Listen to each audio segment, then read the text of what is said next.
Happy retirement. എവിടെന്നാന്ന് മനസ്സിലായോ? ആരെങ്കിലും guess ചെയ്യാൻ പറ്റുന്നുണ്ടോ? ആരെങ്കിലും ഗസ് ചെയ്യാൻ പറ്റുന്നുണ്ടോ?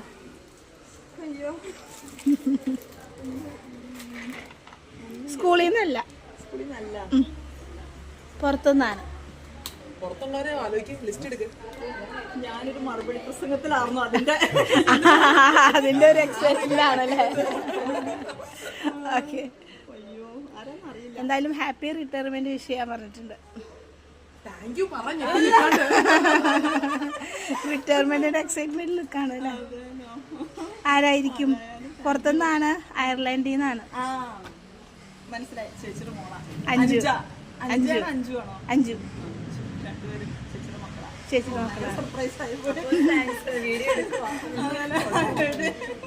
അഞ്ചിനോട് എന്താ പറയാനുള്ള? എടി ഞെട്ടിച്ചു കളഞ്ഞല്ല. ഞാനാണെങ്കിൽ നല്ലൊരു മറുപടി പ്രസംഗത്തിലായിരുന്നു. അയ്യോ, ഹാപ്പി. താങ്ക് യു കേട്ടോ. പിന്നെ വിളിക്കാട്ടോടി. പിടിച്ചോണ്ട് വീട്ടിട്ട് പോകണ്ടേ? നിനക്ക് വീട്ടിലേക്ക് കൊണ്ടുവന്നാ പറയാറുള്ളൂ. ഓക്കെ.